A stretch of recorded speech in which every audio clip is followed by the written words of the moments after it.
الرحمن الرحیم یا ایہا الذین آمنوا اتقوا اللہ وابتغوا الیہ الوسیلۃ وجاہدوا فی سبیلہ لعلکم تفلحون ان الذین کفروا لو ان لهم ما فی الارض جميعا ومثلہ معہ لیفتدوا بہ من عذاب یوم القیامہ ما تقبل منهم ولهم عذاب علیم یریدون ان یخرجوا من النار وما هم بخارجین منها ولهم عذاب مقیم۔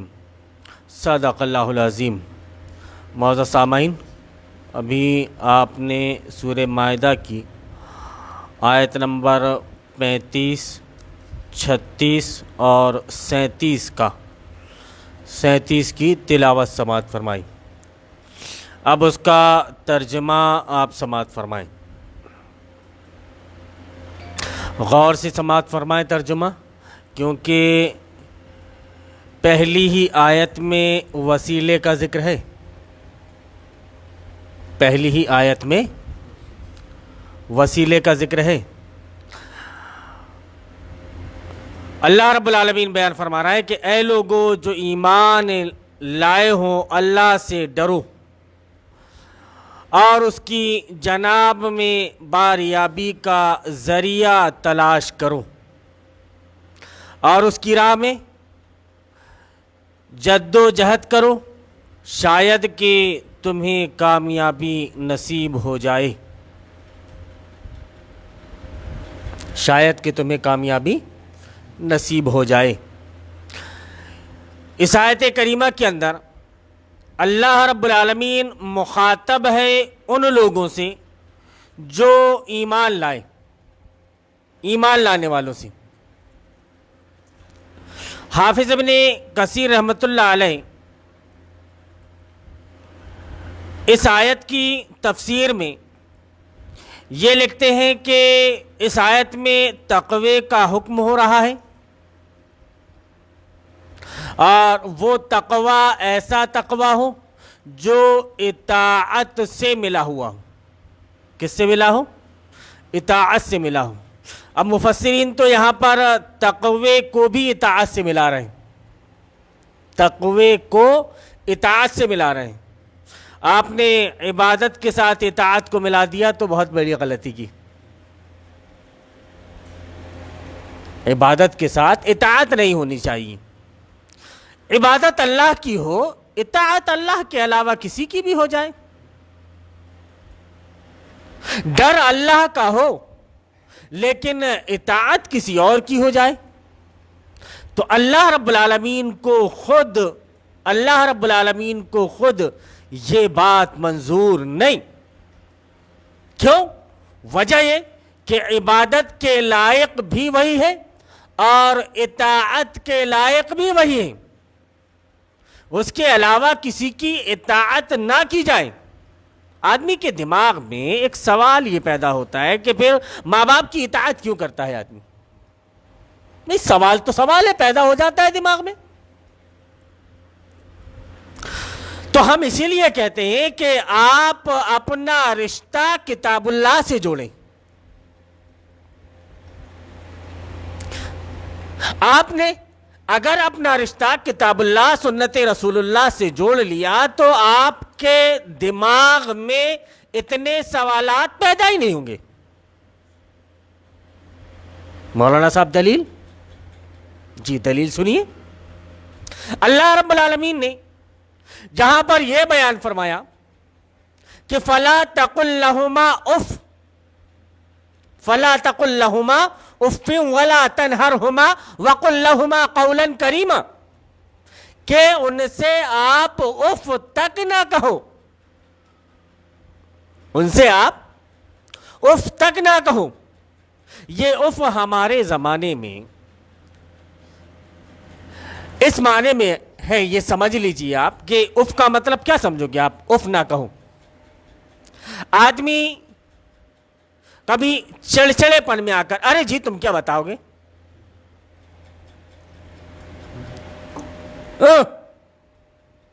والدین کی بات سنی, والدین نے کوئی حکم دیا, ارے جی تم کیا بتاؤ گے, ارے تم کو کچھ سمجھتا ہے کیا؟ ارے ان کو کچھ نہیں سمجھتا تو تم ویسے ہی اتنے بڑے ہو گئے, ویسے ہی اتنے بڑے ہو گئے, ان کو کچھ نہیں سمجھتا. اور تمہارا رب ہی یہ حکم دے رہا ہے کہ تم ان کی اطاعت کرو. اب تم ان کی اطاعت کیسے نہیں کر سکتے؟ ہاں, اللہ رب العالمین نے آگے اور شرط لگا دی کہ وَإِن جَاهَدَاكَ أَن تُشْرِكَ بِي شَيْئًا مَا لَيْسَ لَكَ بِهِ عِلْمٌ فَلَا تُطِعْهُمَا. وَإِن جَاهَدَاكَ أَن تُشْرِكَ بِي شَيْئًا مَا لَيْسَ لَكَ بِهِ عِلْمٌ فَلَا تُطِعْهُمَا. اللہ رب العالمین نے وہیں آگے, آپ ایک آیت کو پڑھ کر رک کیوں جاتے ہو؟ تھوڑا آگے بڑھو. آپ نے ایک آیت پڑھا اور سارے نتائج آپ نے اس سے اخذ کر لیے. اللہ رب العالمین یہ بھی بیان فرما رہا ہے کہ اگر وہ تمہیں میرے ساتھ کسی کو شریک کرنے کے لیے کہیں فلا تطعهما, تو تم ان کی اطاعت نہ کرو. نبی کریم صلی اللہ علیہ وسلم کا فرمان بھی یہاں پر آپ کو خوب اچھی طرح سے سمجھ میں آ جائے گا کہ آپ صلی اللہ علیہ وسلم نے بیان فرمایا کہ لا طاعت لمخلوق فی معصیت الخالق. لا طاعت لمخلوق فی معصیت الخالق, کہ کسی مخلوق کی اطاعت خالق کی نافرمانی میں نہیں کی جائے گی. جو ہمارا پیدا کرنے والا ہے اس کی مخالفت میں, اس کی نافرمانی میں اگر ہم کسی مخلوق کی اطاعت کریں, اس کا کہنا مانیں, تو شریعت نے ہم کو اس کی اجازت نہیں دی. ہم کسی کی اطاعت اور فرمانبرداری نہیں کر سکتے. ہاں, آدمی کو اسی حد تک ہم نبھا سکتے ہیں جس حد تک نبھانے کی شریعت نے ہمیں اجازت دی ہے, اس کے علاوہ میں نہیں. اللہ رب العالمین نے ماں باپ کے سلسلے میں تک, جن کے سلسلے میں یہ بیان فرمایا کہ تم ان کے سامنے اف تک نہ کہو, چڑھ کر نہ بولو. لیکن آج کل کا نوجوان طبقہ دیکھتا ہے کہ ماں باپ نے اگر کسی جائز چیز میں اس کو کہا کہ بیٹا ایسا نہیں ایسا کر لو, تو آدمی کیا کہتا ہے, ارے جی تم کیا بتاؤ گے, تم کو کچھ سمجھتا ہے کیا؟ یا فلانے کے ساتھ ہی مت رہو, وہ بدماش آدمی, ارے جی تم کیا بتاؤ گے, تمہیں سمجھ میں تمہیں کچھ سمجھتا ہے کیا؟ تو یہ چیزیں نہ ہو. لیکن اب وہی والدین جن کے سلسلے میں اللہ رب العالمین بیان فرما رہا ہے کہ جن کے سلسلے میں اللہ رب العالمین یہ بیان فرما رہا ہے کہ تم ان کو اف تک نہ کہو, اب اگر وہی والدین آپ کو اللہ اور اس کے رسول کے احکام کی نافرمانی کی طرف لے کر کے جائیں تو فلا تطعهما, آپ ان کی اطاعت نہ کرو. آپ چاہتے ہو کہ شریعت کے مطابق نکاح ہو, والدین نہیں چاہتے. کیا کرے, مجبوری تھی. اب مجبوری نہیں تھی, دل کے اندر ایک خیال تھا جس کو ہم پائے تکمیل تک پہنچانا چاہتے تھے, لیکن ہم کچھ ایسے لوگوں کے ساتھ جڑے ہوئے تھے, کچھ ایسے لوگوں کے ساتھ جڑے ہوئے تھے کہ اگر ہم ایسا کرتے تو لوگ کہتے کہ ارے میاں یہ کیسا, خوب تو لوگوں کو بتا رہے تھے. تو وہاں پر مجبوری. اب کیا کریں بھائی, ماں باپ کی نافرمانی تو نہیں کر سکتے, ہاں تو پھر اللہ کی نافرمانی کرو. اللہ کی نافرمانی میں مخلوق کی اطاعت کرو. اللہ کی نافرمانی میں ماں باپ کی, رشتہ داروں کی اطاعت کرو. اس کا کہاں حکم آپ کو شریعت نے دیا ہے؟ تو یہ چیز کہ ہم نے آپ کے سامنے یہ ذکر کیا حافظ ابن کثیر رحمۃ اللہ علیہ کے اس قول میں کہ تقوی کا حکم ہو رہا ہے اور وہ بھی اطاعت سے ملا ہوا. کیسا نہیں کہ ڈر آپ کے دماغ میں اللہ رب العالمین کا ہے لیکن آپ اطاعت کسی اور کی کر رہے ہو, تو ایسا نہیں ہونا چاہیے. مطلب یہ ہے کہ رب کے منع کردہ کاموں سے رکے رہو, اس کی طرف قربت یعنی نزدیکی تلاش کرو. یعنی یہی معنی وسیلے کے حضرت ابن عباس سے منقول ہیں کہ اللہ رب العالمین نے جن چیزوں سے آپ کو منع کیا ہے ان سے آپ رکے رہو اور اللہ رب العالمین سے نزدیکی تلاش کرو. کیسے نزدیکی آپ کو ملے گی؟ اور وسیلے کا یہی معنی, وسیلے کا لفظ آپ بہت سنتے ہیں نا, تو وسیلے کا یہی معنی ابن عباس سے منقول ہے. ابن عباس سے منقول ہے۔ اس بات کو حافظ ابن کثیر رحمۃ اللہ علیہ نے تفسیر تبری کے حوالے سے پیش کیا ہے۔ اب ایک آیت اور ہے، وہ سورہ اسراء کی، سورہ بنی اسرائیل کی آیت نمبر 57 کہ اللہ رب العالمین بیان فرماتا ہے اولئک الذین یدعون یبتغون الی ربہم الوسیلہ، کہ جنہیں یہ پکارتے ہیں وہ تو خود ہی اپنے رب کی نزدیکی کی جستجو میں لگے ہوئے ہیں۔ اس بات کو ذکر کرنے کے بعد میں حافظ ابن کثیر رحمۃ اللہ علیہ ذکر کرتے ہیں کہ تمام ائمہ کرام رحمہم اللہ، تمام، 1 2 3 4 نہیں، تمام ائمہ کرام رحمہم اللہ کا اس بات پر اجماع ہے، اور مفسرین کا کہ اجماع ہے، اس میں کسی ایک کا بھی بالکل اختلاف نہیں۔ امام ابن جریر نے اس پر ایک عربی شعر بھی وارد کیا ہے جس میں وسیلہ قربت اور نزدیکی کے معنی میں مستعمل ہوا ہے۔ کس کے معنی میں؟ قربت کے معنی میں اور نزدیکی کے معنی میں مستعمل ہوا ہے۔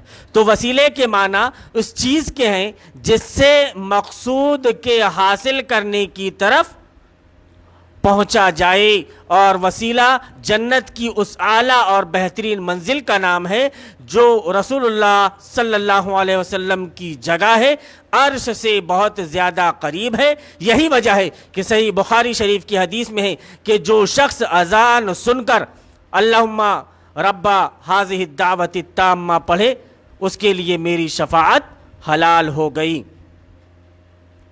یہ صحیح بخاری کتاب الاذان باب الدعاء عند النداء حدیث نمبر 614 میں، اور مسلم شریف کی حدیث میں ہے کہ جب تم اذان سنو تو مؤذن کہہ رہا ہو وہی تم بھی کہو، پھر مجھ پر درود بھیجو، اور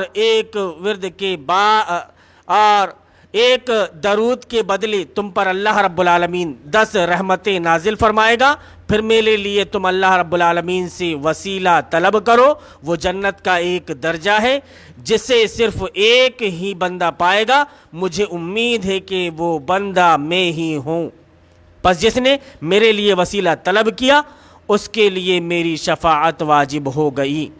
یہ صحیح مسلم کتاب الصلاۃ میں یہ حدیث مذکور ہے، حدیث نمبر 384۔ یعنی جیسے ہی آدمی مؤذن کہہ رہا ہے اللہ اکبر اللہ اکبر، آپ جواب دیں اذان کا، برابر آپ جواب دیتے رہیں۔ آپ نے اذان کا برابر جواب دیا، اب حی علی الصلاۃ اور حی علی الفلاح میں آپ کو کیا پڑھنا ہے؟ لا حول ولا قوت الا باللہ۔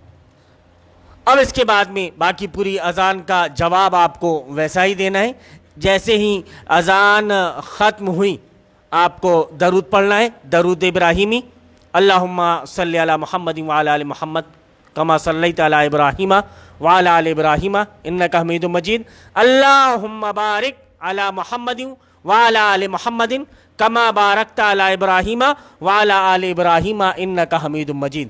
اس کے بعد میں پھر آپ نے دعا پڑھی اذان کے بعد کی، اللہم رب ہذہ الدعوۃ التامۃ والصلاۃ القائمۃ آتی محمدن الوسیلہ، آتی محمدن الوسیلہ، یہ دعا آپ نے پڑھی۔ آپ نے دیکھا ہوگا کہ میں باضابطہ اگر ممبر پہ بیٹھا ہوں جمعے کے خطبے میں تو آپ دیکھتے ہیں کہ پہلے میں درود شریف پڑھ رہا ہوں، پھر اس کے بعد میں یہ دعا پڑھنے کے بعد میں خطبے کے لیے کھڑا ہوتا ہوں۔ تو ہر آدمی کو، صرف جمعے کی نماز میں نہیں، ہر نماز میں، کیونکہ آپ مشاہدہ کرتے ہیں جمعے کی نماز میں، اسی وجہ سے میں حوالہ دے رہا ہوں جمعے کی نماز کا کہ اگر آپ نے ایسا کیا تو نبی کریم صلی اللہ علیہ وسلم فرماتے ہیں کہ اس کے لیے میری شفاعت حلال ہو گئی۔ اب آپ صلی اللہ علیہ وسلم کی شفاعت اس کے لیے حلال ہو گئی، تو اس کا مطلب یہ نہیں کہ ہر کسی کی نبی کریم صلی اللہ علیہ وسلم شفاعت کریں گے۔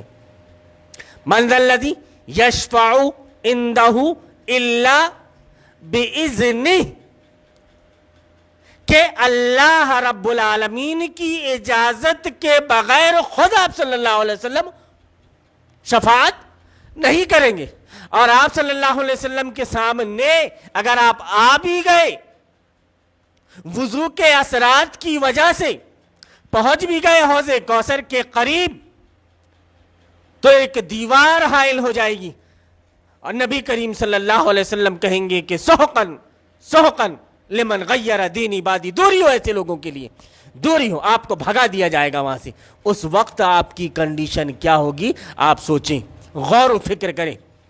غور و فکر کرنے کا مقام ہے کہ جس کے لیے آپ نے سب کچھ کیا, لیکن آپ کی کچھ ایسی غلطیوں کی وجہ سے کہ جو غلطیاں آپ نے مسلک کے چکر میں آ کر یا فرقے کے چکر میں آ کر اختیار کر لیں, فرقے کے چکر میں آ کر آپ نے اختیار کر لی, اور آپ بے جا تعصب کا شکار رہے اور ان چیزوں پر آپ عمل کرتے رہے, تو یہ سوچیے آپ کہ آپ کیسے آپ جہاں کامیاب ہونا چاہیں گے وہیں پر اگر آپ کامیاب نہیں ہو سکیں گے تو آپ کی زندگی میں اتنے اعمال آپ کے سارے رائے گا اور برباد, سارے اعمال آپ کے رائے گا اور برباد.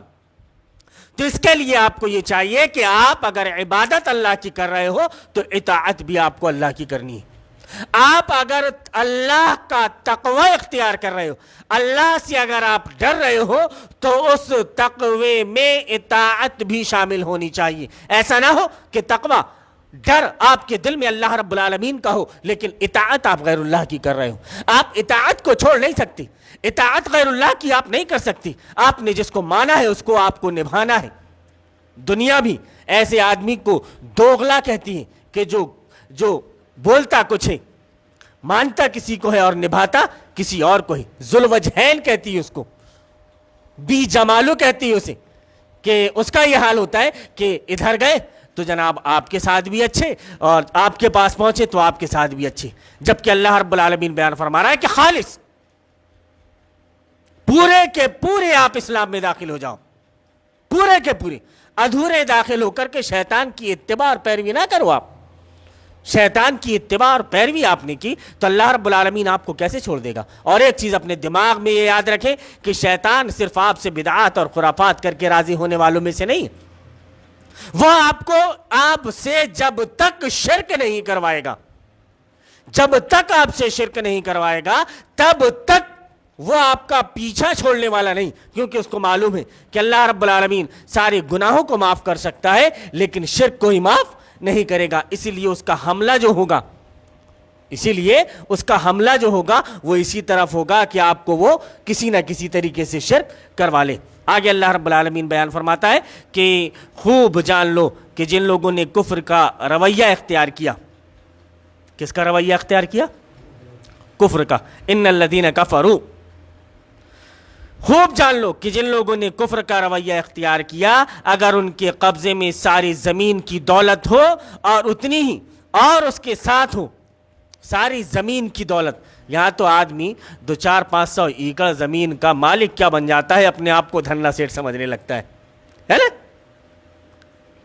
2-4 کروڑ اس کے پاس میں کیا آ جاتے ہیں, وہ یہ کہتا ہے کہ میں کروڑ پتی ہوں, میرے پاس میں کچھ ہے. لیکن جب وہ اللہ کے پاس میں حاضر ہوتا ہے تو خالی ہاتھ, کچھ نہیں اس کے پاس میں. جو کچھ کمایا تھا سب کے سب دنیا میں, سب کا سب دنیا میں رکھا رہ جائے, دھرا کا دھرا رہ جائے گا. آپ کے کام جو آنا ہے وہ آپ کے نیک اعمال ہیں. اللہ رب العالمین بیان فرما رہا ہے کہ اگر ان کے قبضے میں ساری زمین کی دولت ہو,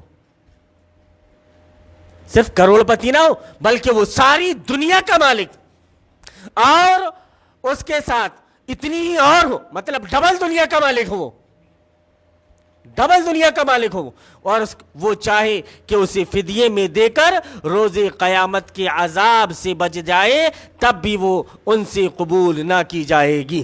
اب آپ کی دولت جو آپ کی آخرت میں کام نہیں آ رہی ہے, ایسی دولت آپ کے کس کام کی؟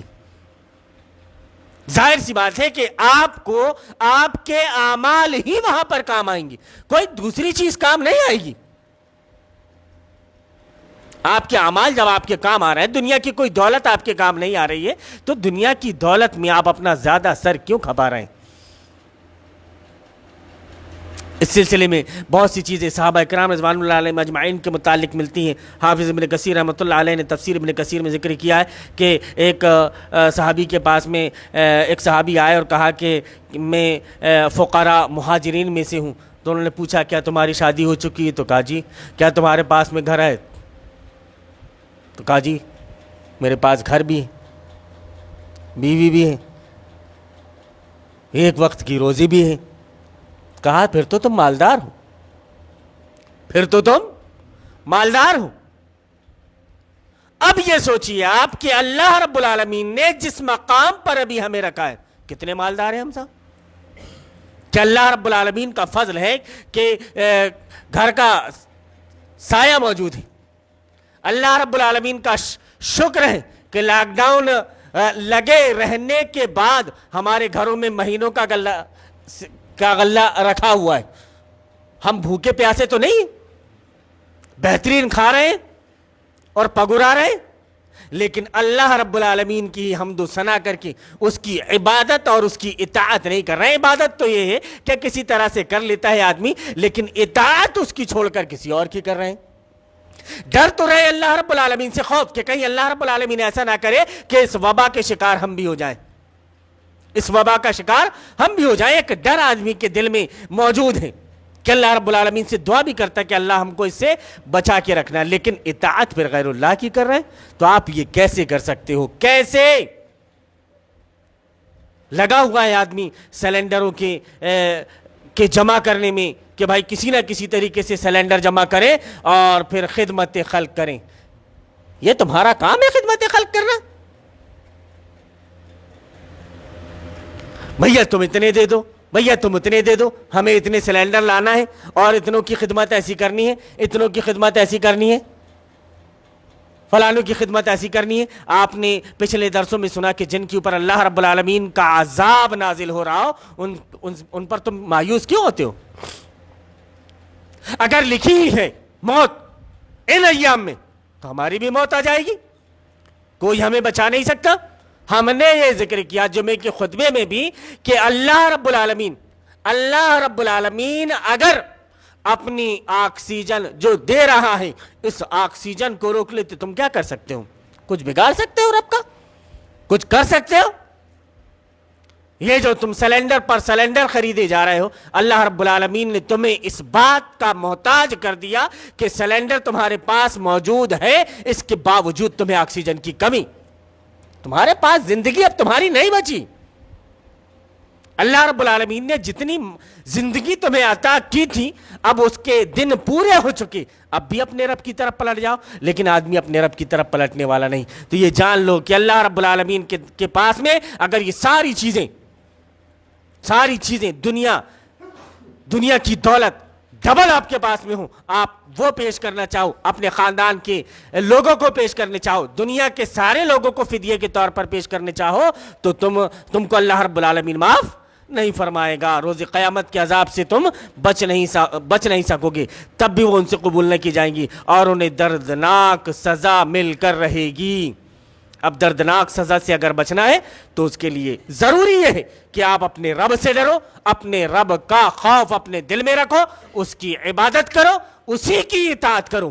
کوئی اگر تمہیں یہ کہے کہ نہیں عبادت اللہ کی کرو، اطاعت غیر اللہ کی کرو، تو بالکل اس کی بات آپ نہ مانو۔ کیوں کہ عبادت بھی آپ کو اللہ کی کرنی ہے اور اطاعت بھی آپ کو اللہ کی کرنی ہے۔ ایسا نہیں ہوگا کہ آپ عبادت اللہ کی کرو اور اطاعت غیر اللہ کی کرو۔ یہاں پر تو حافظ ابن کثیر رحمۃ اللہ علیہ نے جو ذکر کیا ہے آیت نمبر 35 کے ضمن میں کہ یا ایھا الذین آمنوا اتقوا اللہ سے ڈرو۔ ڈرنے کا مطلب یہ کہ اللہ کا تقوی اختیار کرو اور اس میں اطاعت بھی ملی ہوئی ہو۔